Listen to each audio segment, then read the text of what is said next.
All right. Oh, I even have a microphone. So, good morning, all of you. This is going to be an intimate session, which I kind of like. Then, typically, the more intimate you are, the more interaction you can have, which I like, because this session is obviously for you. Let me first start with introducing myself. So, I'm Thijs Deweerdt. I've been working for 15 years at EY. EY, that is doing the independent FAIM audits. I'm part of the enterprise risk practice, and one of my passions is third-party risk management. All right. What we'll be covering today is a bit about, okay, what is it, third-party risk management? It's a fairly new term, or it's pretty hot, especially the last year. I'll apply this to what you already know, also from the FAIM standard, and then we'll grow through some methodologies, some foundational concepts, the TPRM life cycle, and so on. My goal for you is to give you some hands-on advice, things you can start with, even if you don't have anything today, things you can maybe improve if you already have a foundation. So that's, for me, my goal. But again, this session is 100% for you, so feel free to stop me, raise hands. You don't have to wait till the very end to ask questions, just interrupt me. Okay, so what is third-party risk management? Let me maybe break it up. So on the one hand side, you have risk management, which I guess most of you know.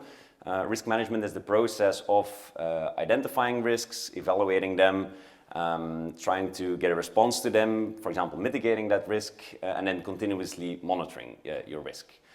Risk management is already a part of the FAIM standard. And third-party risk management is actually a subsection of that. I think the word says it by itself. It's risks related to third parties. And believe me, you have more third parties linked to your organizations than you would at first hand think about. So obviously there's your suppliers, and typically for your suppliers, you would be doing a bit more thorough due diligence. You would, for example, be doing some screening. But besides suppliers, you also have the agents you're working with, you have your customers, you have your RMCs, you have the shipping lines, for example, you have the customer itself, the shipper, you have insurance companies, subcontractors, and so on. So a lot of third parties. Also, for example, looking at the IT aspect, you have a lot of partners you're relying on, maybe Microsoft, maybe another cloud provider, and so on. So that's one angle, that's the third-party lens. Then on the other hand side, you have all of the different risk lenses, because it's not just one type of risk. You want to be looking at different types. You want to be looking at, and a couple of them actually in the past couple of days and sessions that I attended, a couple of them actually were already touched upon. Like, for example, when we had the keynote speaker on Monday, specifically on cyber risks. That's then truly looking at that cyber angle. You have, for example, digitally, you're all, how would I say, the last couple of years, you're all evolving, going through digital revolution, digitalizing. So also, obviously, there are some risks involved with that. There's reputational risks, operational risks. A lot of people are talking about resilience these days, also in your supply chain, trying to build resilience. And so obviously there's risks related to that as well. But I'll dive into a lot of these specific risks more in detail later on. But why do you need to do third-party risk management, or why is it important? First of all, in some aspects, you have to. For example, if you look at privacy legislation, you can't just be sharing confidential information with whoever you want to. There's regulation about that. Also, for some of you, there's regulations such as the Corporate Sustainability Due Diligence Directive, the CSDDD. For some of you, or for example, with regards to human rights, there's regulations about that. So it's not enough just to say, okay, we're doing things right. Legislation-wise, you're also partly responsible of your supply chain. So definitely compliance is one important aspect. But also security, trust. So also for your customers, you want to be able to prove to them, we got this under control. All the parties we're working with, we know what we're doing, we know them. So you want to show trust, you want to show security. but also service quality. And that's then, again, I'll be making a lot of references to the FAIM standard, but then again, obviously the FAIM standard is 100% about quality. So also quality-wise, you want to be sure that the agents you're working with are going through the same or are using the same quality standards. And then last but not least, business continuity, because also there you're relying on a lot of different parties in, for example, in a move. You're using a lot of third parties and a lot can go wrong. So also it's worthwhile think about business continuity. So that's in a nutshell what it is about. I do have some mentees prepared. I think we're just the right size to still do it. So I don't know if you know how it works, so you can just take out your camera and scan this. You can also just go to menti.com. On the next slide, the code will be there, so up to you. If it works like this, please do. And I'll open it up on my end.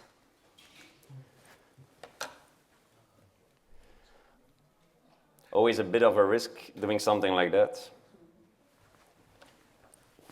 Okay, like I said, always a bit of a risk. I see technical risks, I see the risk of people not joining. So is it working for everyone? If you don't have the QR code, you can also just go to menti.com and then use that code on the top. So the question is, which type of third-party risk do you find most challenging to manage? So think about it from a third-party perspective, obviously. So think about the third parties you're working with, think about your customers, your suppliers, your agents, and so on. There's a lot of risks. Which one do you find most challenging? Where you find like you don't really have a grip on it. I see that the most popular vote is cyber risk. I think that's a good one, and I think the problem with cyber is that it's actually linked to a lot of the other risks. For example, privacy is often linked to cyber. Even for example, business continuity is in a lot of cases linked to cyber risk. I see that also financial risk is scoring fairly high, which makes sense in these days because business is changing, volumes are changing, but also the parties you're working with, some of them might have a tough time, might not be able to pay their invoices, and so on. All right.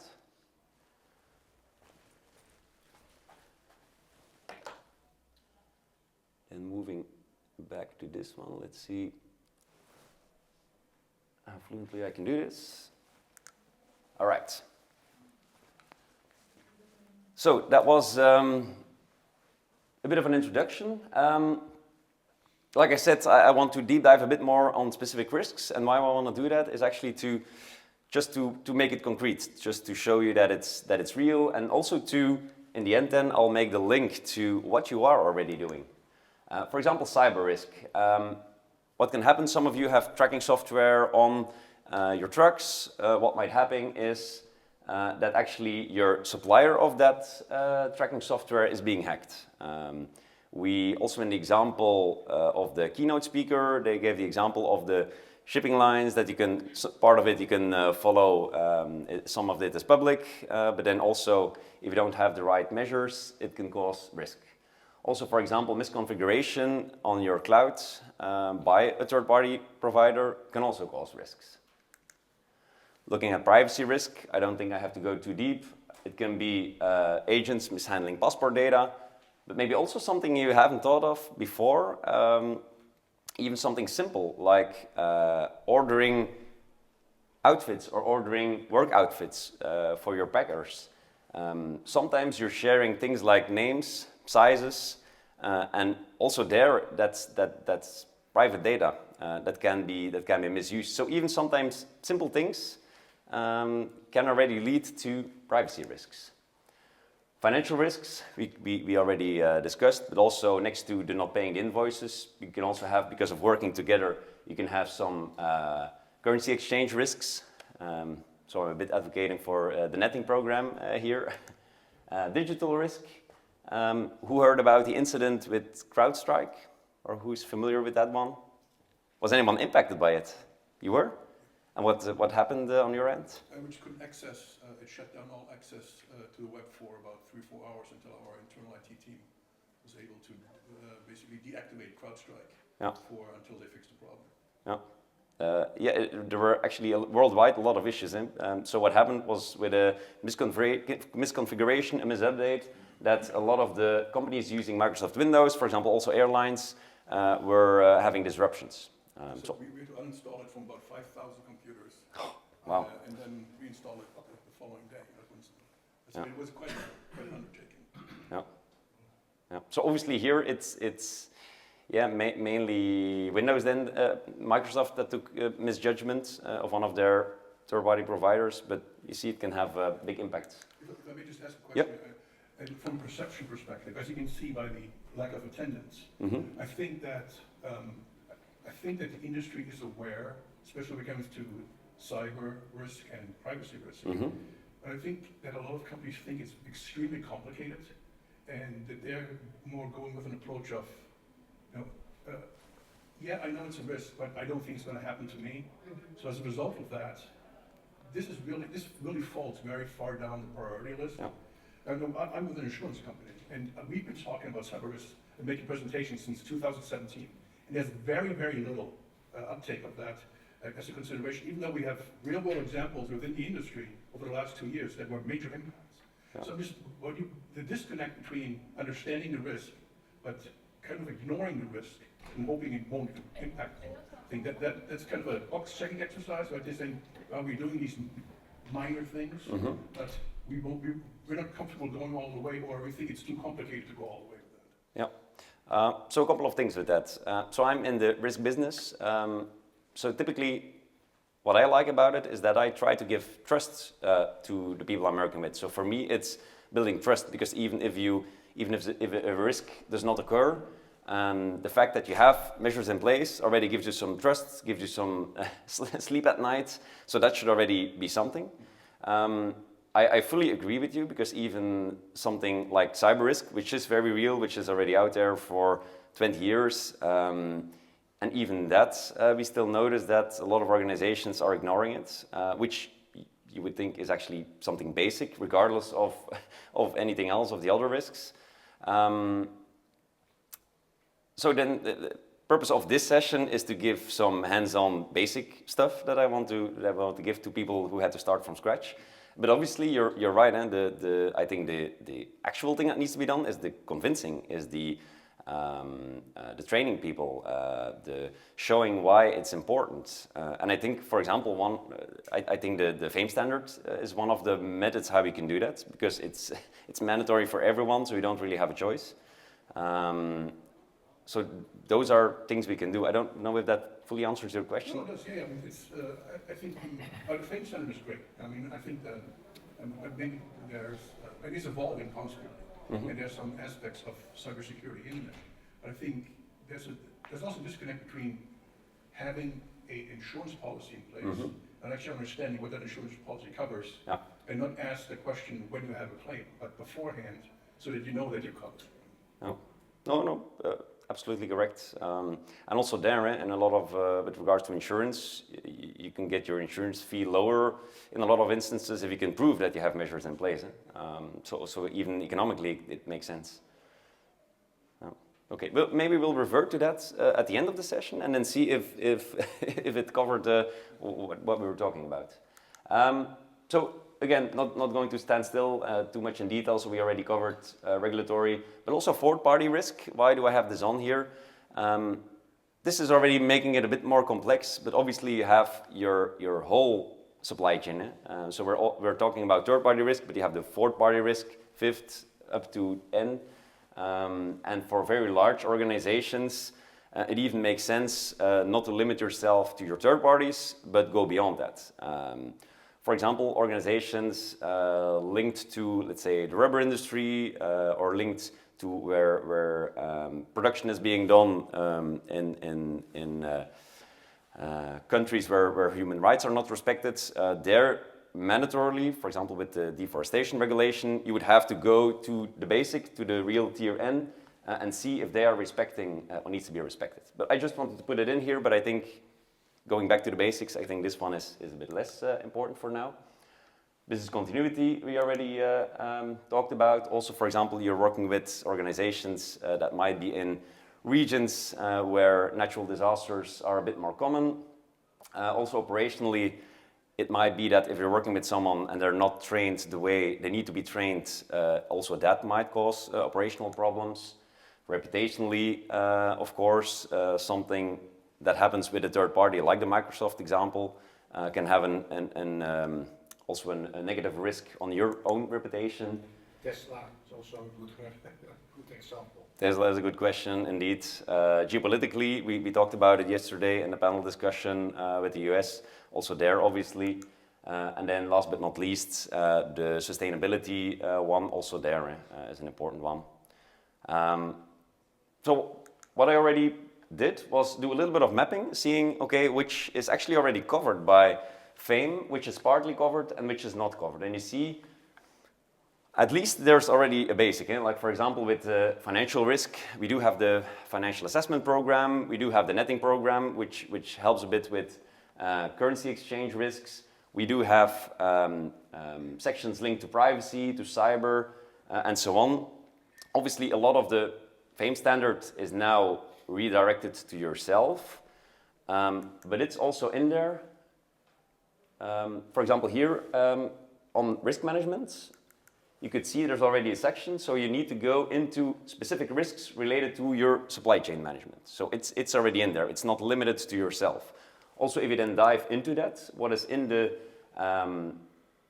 supply chain section, you can see, for example, in the service provider management, that you should think about who you are working with. You should do some sort of screening, selection, approval, give them instructions, but then also make sure that quality-wise they're doing what they're supposed to do, privacy-wise, anti-bribery, corruption, antitrust, and so on.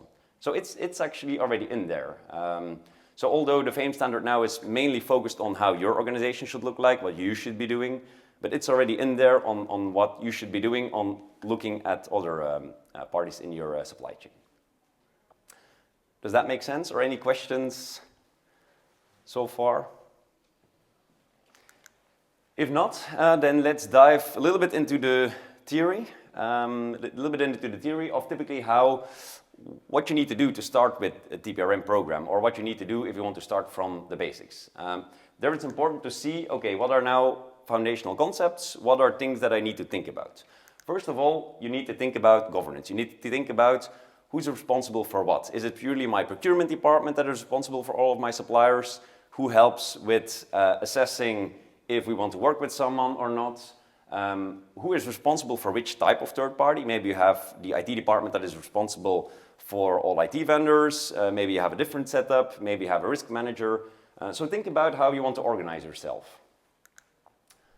Also think about what policies and standards do I need to use. You already have a data privacy policy. You already have anti-bribery and corruption. You already have the FAIM standard. So obviously make use of that and try to translate that into something that is workable.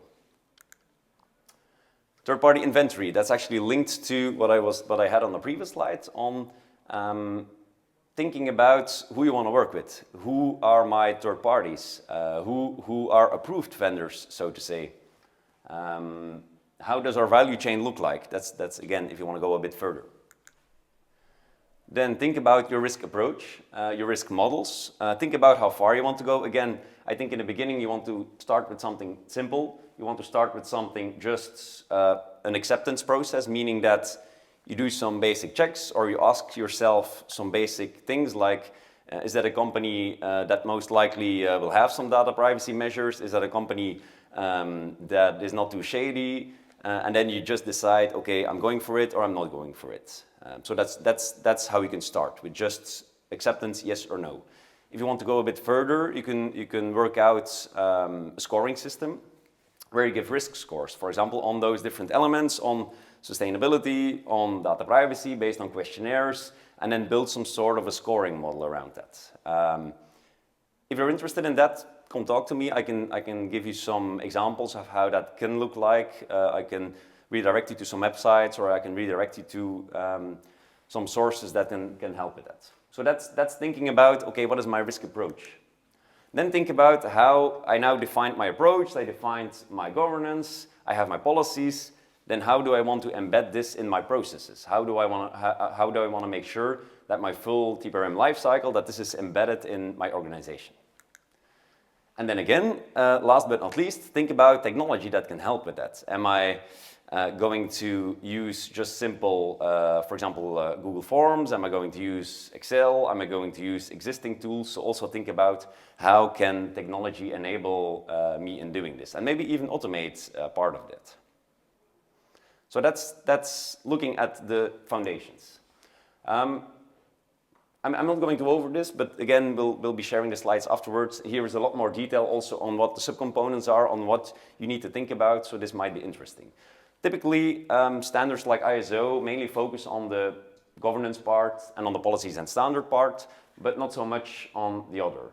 The FAIM standard also covers a little bit the third-party inventory part, but only fairly limited. Okay, then again, going a bit further with the theory. So I talked about the foundation, about fundamentals. Then let's maybe look at the life cycle. A typical TPRM life cycle looks like this. You'll see that this mainly looks like the life cycle you need to take for going through a new or finding a new supplier. But you can also apply this actually to finding the right partner, and finding the right agents, the companies you want to work with. So it goes a bit further than just your suppliers, but often suppliers are the first ones you'll be looking at. So how does the life cycle look like? You start with the sourcing. Sourcing is about the thinking, do I want to do this myself? Do I want to outsource? How does it look like? Is it going to be a strategic partner? Is it more a commodity? So that's about the sourcing. Then you have the due diligence. This is the screening you want to do, the risk assessment. Again, either you want to accept that one or not accept, or you want to do some sort of a risk scoring. Then you go to the contracting, which is also often something a bit neglected. So we'll go into that as well, and what is important in the contracting part. The monitoring, oh, sorry, I was a bit too quick. The monitoring, so the ongoing monitoring, and then last but not least, renewal or termination of working with that third party. So that's the life cycle. Again, interrupt me if you have questions, comments, suggestions. I have one more Menti question coming up, and then that's it. So what I did here is, again, visualize a little bit so the life cycle. And now, next what I want to do is actually deep dive a little bit in the specific elements. I already touched upon sourcing. Also there, sourcing is one that is often neglected, and a lot of organizations immediately go to the contracting or maybe do some due diligence, but not really the sourcing. With sourcing, I mean really thinking about what are now my needs, thinking about what is my business case, what do I want to achieve. And sometimes it's worthwhile thinking also about that. So if you're reinventing your whole life cycle, your sourcing life cycle, it's worthwhile also to think about that. You can do research online, you can use Google Trends, you can use surveys. So that's all about the identification of needs. Also there, you want to do some market research, you might send out an RFP, you might check maybe with fellow affiliates, you might check who are they working with. That's then the market research, and then you can do some initial screening, some background check, some shortlisting, and so on. So that's about the sourcing. I think main message that I want to bring here is also mainly strategically give it some thought, the sourcing.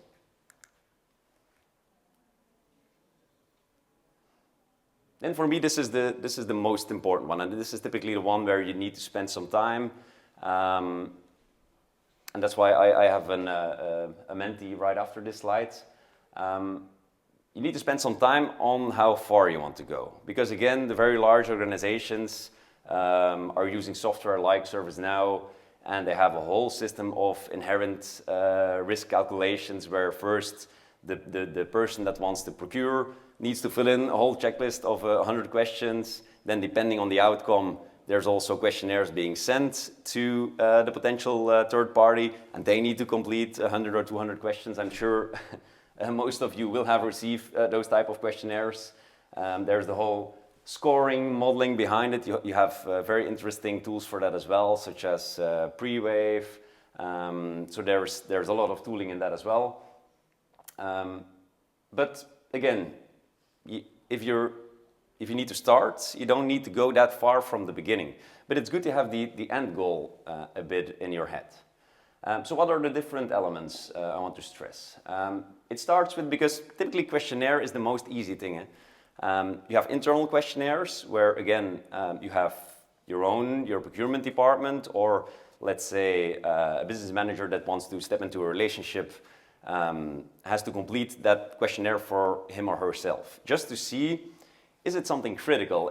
Will we be sharing maybe private data or privacy sensitive data with that supplier? Will it be something that is critical to our business continuity?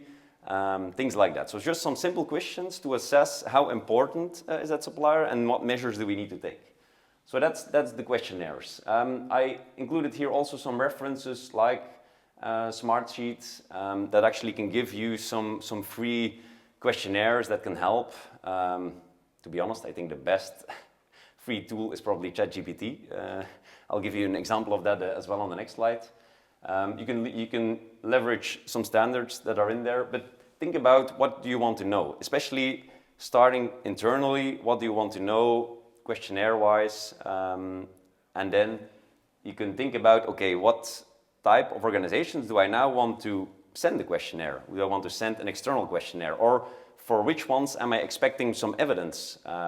For example, if you're outsourcing your warehouse activities, I'm assuming you will want to have some confidence in security they have at that warehouse, both from a fire perspective, from a safety perspective. So those are things that you'll want to know. So you'll be asking for some evidence. At least you want to see the warehouse. Maybe you'll want to see some contracts they have, some maintenance contracts, or some contracts with regards to the fire safety equipment. So that's then the external assessment. So you'll need to do, for the most critical third parties, you'll need to do some verification, some validation. Maybe you'll want to see some certificates. Maybe you can rely on, if it's a fellow FIDI affiliate, you can rely on the FAIM label they have, depending on what you want to do. Also there, risk scoring, segmentation, already talked about that, have some examples on there as well, and then think about how can we make that more ongoing. I already mentioned, I think the most easy tool, if you need to start with some questionnaires, is probably Copilot or ChatGPT. So just to give you an example, this was like 1 second of work, so I didn't even, in my instructions, I didn't even think about it. It was just the first sentence that came to mind. What are good TPRM questions? And to make it easy, I made it in yes/no format. 4 inherent risk assessment, and then 5 good questions per topic. So this can already give you a head start. It doesn't have to be this, but it can give you at least already some inspiration. For example, on cyber risk, you want to know, okay, to that organization, you can ask, do you have measures in place? On incidents, do you have an incident response plan? Do you use technologies and practices to secure your network infrastructure? Things like that, but also linked to cyber, also linked to data privacy. What do they need to do with data handling? Do they have some sort of a consent management? What data they can retain or not? Also on sustainability. Do they do sustainability reporting? Do they have KPIs and so on?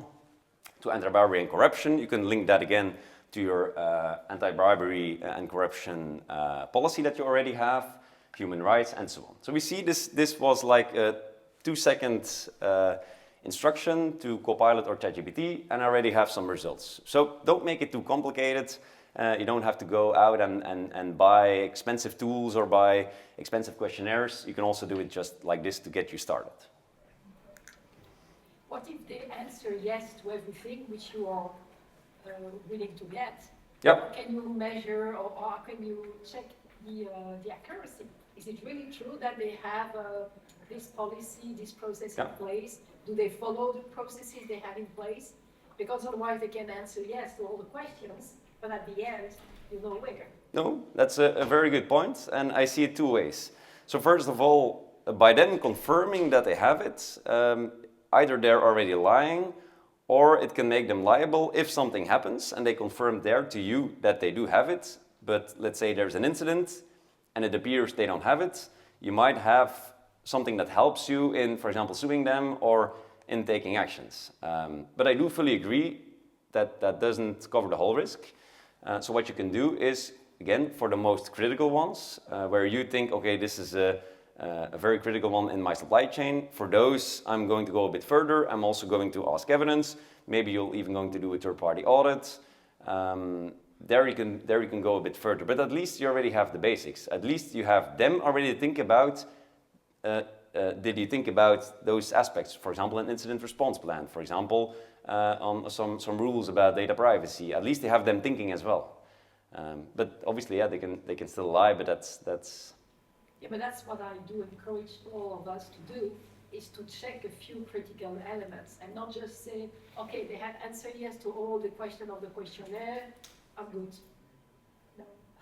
No. Yeah, again, it depends, but I do fully agree. But if you need to start with something, it's at least already a basic foundation that you have. The pre-assessment of FAIM is, of course, already a good example, because then if you say, I have it or I don't have it, you fill in yes, and then as a measure, it will be audited. So you will make sure that you have it. Yeah. And that FIDI does not accept only that you say yes to everything. Okay, because I'm very curious to your maturity, what you're already doing, what you're not doing. So the same link should still be working, so you still have it open on your browser. And now I'm quite interested to see what actions are you already doing. You can select multiple. Let's say it might be that you have none in place, that you're only looking at price, who's the best supplier, and don't do any checks. It might be that you're doing or having some internal questionnaires that you're asking yourself just to assess which ones are most critical. It might be that you're sending external questionnaires to your third parties. It might be that you do some financial screening already, like with on the DNB database.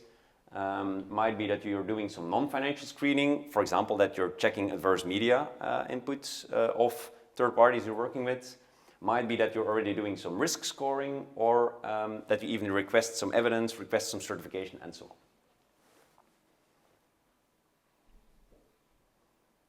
I think indeed, if I look back at the history of TPRM, I think the oldest block is indeed the financial screening. I think that's what exists already for a long time. I think DNB, I already, even in my first year, 15 years ago, that was already quite common. Certification also is already there for a long time. Okay, quite happy to see that it's quite limited organizations that don't have anything.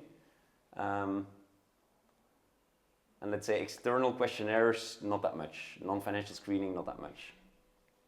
Okay, I can give you a good tip on, for example, the non-financial screening. Is anyone using Google Alerts? Do you know Google Alerts? I actually like that very much. So what you can do is actually insert specific organizations you're working with, for example, critical partners you have, and then you'll get alerts. You'll get them automatically, I think, every day in your inbox, specifically on what has happened with that organization in the media.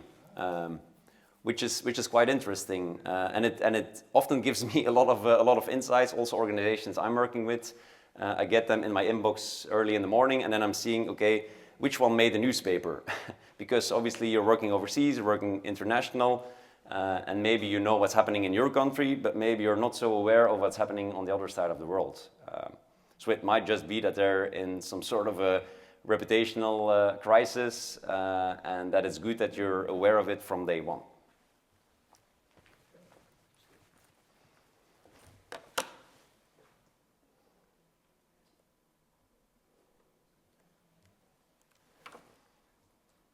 All right. So thanks for the cooperation, by the way. I know it's always taking a bit of a risk, but I'm happy you joined. Over the next sections, I'm going to go a bit quicker. I definitely want to do some Q&A also in the end, and some a practical conclusion as well. So going back to our life cycle, next up we have the contracting. Again, there's some things you definitely need to remember, because I think you're an industry where a lot is built on personal relationships, but what I feel and notice in a lot of the cases is that sometimes there's not enough attention for the contracting. What do I mean with that? That you have attention to specific terms and conditions, that you have attention to service level agreements, maybe KPIs to be embedded. But also, for example, if you negotiate rebates or deductions, if you go to a certain volume, also there think about, am I sure that I'm capturing this? For example, rebates are often calculated then on a yearly basis. How are you making sure that you're not forgetting about those rebates at the end of the year? So there, if you start up TPRM process, it can be handy to also embed that, making sure that you get your rebates. Then onboarding, also there, what do I mean with onboarding? Let's say you contracted a partner. Onboarding is about making sure they're working the way you want them to work. It's about, yeah, first of all, having a formal approval, that's one thing, but also making sure that if invoices come in, that the right people approve, that the people approve, that know, content-wise, know what is being delivered and what is not being delivered. But then definitely the second part, the training and orientation, is also an important one, because you're working in a specific way, you have a partner, you have a supplier, you want them to work in the same way. And it might be useful, I know it's a bit of an investment, but it might be useful to also organize trainings, even for your third parties. Just by show of hands, who's organizing training for third parties or for suppliers? And if someone feels like sharing, for example, the ones not doing that, you never felt the need to do onboarding? Or to do some sort of training for your, or maybe the ones, so I had 3 doing, you want to share who you're giving training to? Sure. We provide kind of like for insurance products, for example. That sometimes can be a little confusing. There's a lot of information that needs to be conveyed. Yeah. So what we started doing about a year ago is provide training to our clients on the product, to their service staff, so they have a better understanding of the basics of basically what they're discussing with the transferee. Yeah. It's been extremely helpful. It's cut down on the difference between what the expectation sometimes is and what the reality of the product is. So it's been, for us, it's been an excellent addition. Okay. Anyone else wants to share? Or for example, if you're working with subcontractors, I'm always wondering, do you then share with them the FAIM standard, or do you give some training? I see you nodding, Olivia. Yeah, no, we do share this FAIM standards. It just makes our life easier. We also make sure they understand rather than just reading. Yeah. And because sometimes there's a language issue, so it's important. And I think the onboarding goes both ways, because it's not just the training that you provide, but it's also sometimes the training that they need to provide your people, because it is coming together of 2 different organizations. So I think that the onboarding goes both ways in that sense. Okay, good point. Good point. For me, it's more like training, because I help companies into FIDI, and then it's important that somebody, besides doing the initial trainings for the whole staff, that there's somebody able to pick up and go from where it ends for me.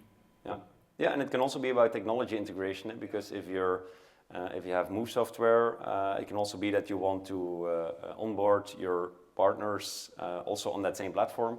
So also technically, it might be a bit of an investment to get them on board, but it could be rewarding if that makes your process a lot more efficient.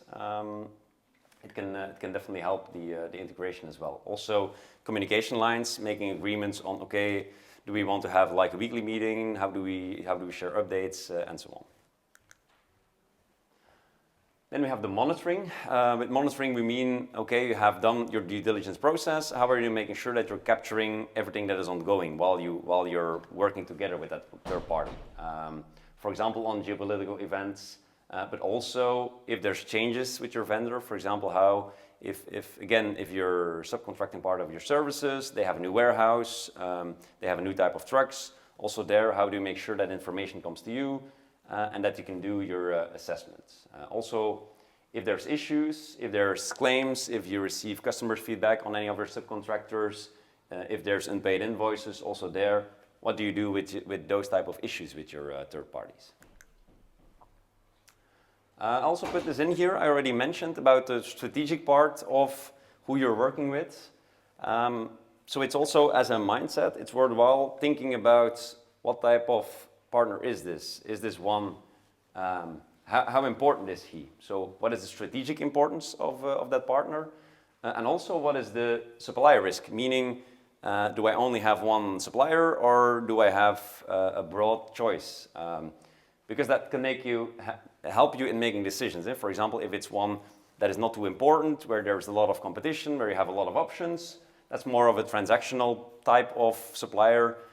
So also there you can think about optimizing, going for low cost, going for a divest strategy, compared to an organization that a partner you're working with that has a big strategic impact and where supplier risk is high. It can be a good thing to form some sort of a strategic alignment, do shared investments, go a bit further, think about growing in both parties, co-investments, developing collaborative, and so on. Also, if it's one where that is not strategically that important, but there's not that much competition, so something very specialized, think about how you can diversify. Think about how you can also use different types of partners, maybe in different processes, to make sure that that specific supplier is not that critical anymore to you. So it's a little bit of a mindset that I want to bring here, that you shouldn't treat every supplier, every partner the same. Okay, and then lastly, termination. Why do I have this on here? Because often also termination, it's like, okay, we just stop paying the bills and that's about it. But also think about transfer of data, because maybe you've been working with that party for 3 years. Maybe they have a lot of your personal data. Maybe they need to hand over some elements. Maybe also they need to hand over knowledge, because we were talking about training, the both ways training. It might be that you stop working with a third party, but it might be that they have a lot of knowledge about your processes, and it might be that you also need to do some knowledge transfer. It might also be that there's still some unresolved financial conflicts that you're maybe not fully aware of. So also make sure that before you stop everything, make sure that financially everything is arranged.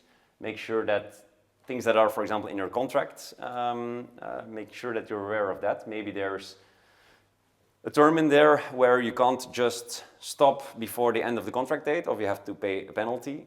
Those are all things you need to keep in mind.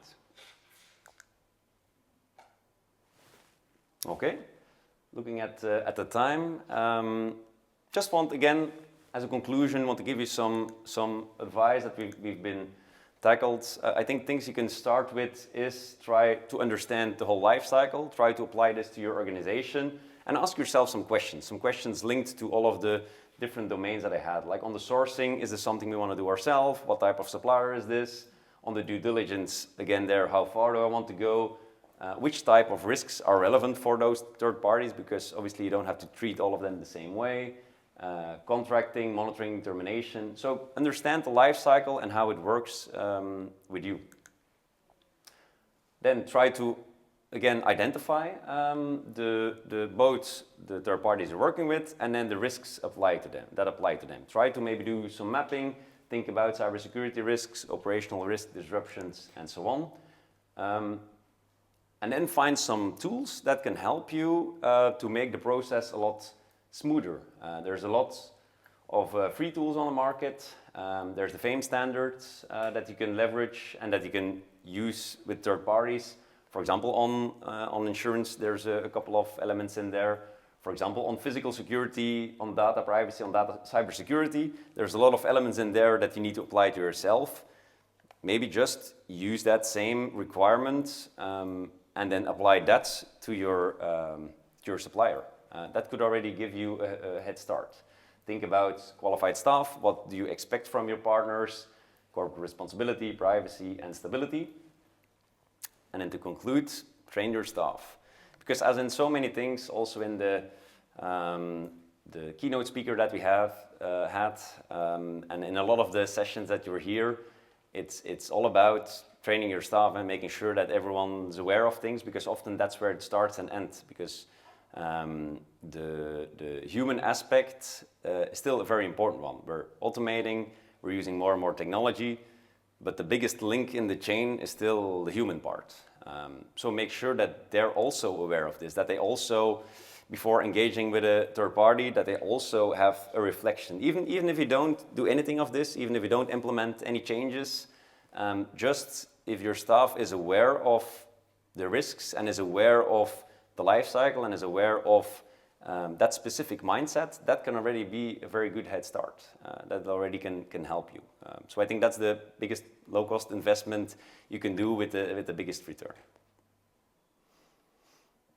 Okay, so then I'm very curious to hear anything you will already be doing differently as of next week. Were there any aspects of this workshop that you think were useful, not useful, feedback, questions?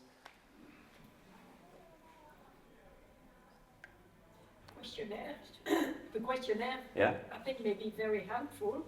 So from what you said, we can have legal consequences by answering those kind of questions. Depending on how you formulate it, indeed, you can, indeed, if they lie on that, you can make sure that contractually it does have an impact, that there's even penalties, liability involved with that. So you can, if you link that to the way you contract, you can make it something that is liable for them. Al? Sorry. This you have, obviously pointed out what are, let's say, some of the controls, we can have when we're looking at our suppliers, which are more immediate suppliers. But in the whole cycle of services that we offer, there are a lot of external suppliers you have no control over. The airline, shipping line, customs, and that's where our biggest challenges lie. Because oftentimes when we see service failures, and we are not meeting up with customers' expectations, it is these suppliers whom we have no control that we fail. How do we tackle that? And they're not willing to, provide us all this information and fill out questionnaires and do all of this. How do we deal with those challenges? A couple of things. I think first thing, something you can do individually is think about alternatives. Is thinking about, okay, I'm now working with this shipping line, I'm now working with this airline. What are my alternatives? What is feasible? What is not feasible? Maybe already contract there. So making sure that you're resilient, that you can change. So that's one thing. That's something you can do individually. I'm assuming that's probably something you're already doing because there's multiple options. If you need to bring something from here to Sweden, there's multiple options on how you can get there. So that's one thing. But then secondly, and I think even more important, is joining forces. Is for example, on an affiliation level, on a bigger scale level, join forces. But because I'm sure what you're saying, I'm sure that there's a lot of affiliates here walking around the conference who have that same feeling. And you'll have more bargaining power once you work together. Also, the other way around. Also for those parties, I can assume they do not want to fill in 700 different types of questionnaires. But if you say, okay, we're an association which is that big, we're not going to bother you with all of us individually sending things, but this is our one shared questionnaire that we want to know about you because a lot of us are working with you. That could also be an option. Does that make sense? Well, that would be for associations like FIDI or some of the other industry associations to take up with the suppliers. Again, I think that would be easier said than done. I know. There's a process to that, but if there's common sense that is potentially a role that FIDI needs to play, I'm sure I'm not going to speak for FIDI, obviously, but I'm sure that's something that can be looked at how can we at least help our members. But maybe another important point here is the reputational risk that you have as a company. And here I think you cannot avoid any risk, those risks at all times. You also have to manage the perceptions of the customer to know that there are certain risks involved in the logistics. We cannot guarantee a smooth operation on certain trajects. To avoid that, you get the reputational risk. And another point is what you can control, but I think is a big issue in our industry, is during the summer times that reputational FIDI members are hiring subcontractors basically from the street sometimes. And those companies are much bigger risk to your organization if something happens, because that is something that you hardly can explain to your customer. And that your partner, that is a reputable company, hires a van with people simply because they're overbooked. So I think certain risk you should not be too worried about, because they're easier to explain and to avoid, to explain to your customer as in the package. But those risks, I think, are much more important to keep an eye on. What are your partners doing in the summertime? I have a lot of examples throughout the years of really horrible situations that can happen if you do not take care of the due diligence of the partner. Okay, who are you sending down the street? Yeah, no, true. And even if you can't change those suppliers, even if they're too big, at least there's always some ways on being ahead of things, on knowing what's coming, on sharing that with your customers, being transparent, that they have an idea about the timelines and that they can see this is out of our control. Already the information sharing already there, that can help already a little bit. Transparency is key. But I do recognize your frustration. Yeah, sometimes, I mean, just to give you one example, we have a shipment that is moving from Kentucky to New York. We have very few options because we have to use the freighter service. And the shipment is sitting in Istanbul now for the last 6 days. Because they didn't connect on the flight that they were supposed to. And the next freighter is going to be on the 3rd of May. Those are things that are totally out of our control, and yet, that becomes a big issue with our customer, because he is not going to buy the fact that Turkish Airlines did not, it's not really our fault, but that's what it is. Yeah. Maybe you're not going to use that airline anymore now. Sometimes you have no choice. Yeah. Okay. Anything else? I believe there was anything. I just wanted to check, how do we strengthen our due diligence questionnaire or third-party, to detect or prevent at least exposure to global sanctions, for us to know that, as Chantal said, suppliers can just say yes, and comply. So, but still, we cannot verify. So how, for you, just a suggestion, how do you think we can strengthen our due diligence? That's linked to the monitoring thing. That's once you've contracted, there's things ongoing. Organization might become on the sanction list, and then also there it's about thinking. You can do it manually, but of course that's a lot of work. You have tools for that as well, such as E2Open. I don't know if you know that. Which helps you with global sanction screening and gives you alerts and gives you, so you put in there which partners you're working with, and then you get alerts if one of those gets on any sanction lists. IAM also has a website where they publish every month which companies are in some way in trouble against the membership for non-paying fees or complaints with unsolved complaints with other companies. Yeah. Okay. And again, there's you have Everstream, Pre-Wave, but it depends a bit on how much money you want to spend on that. Indeed, the Google Alerts is free.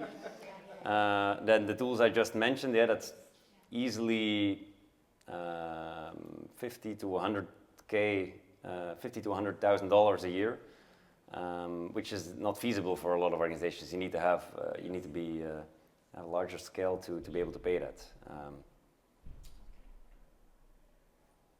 Okay. All right.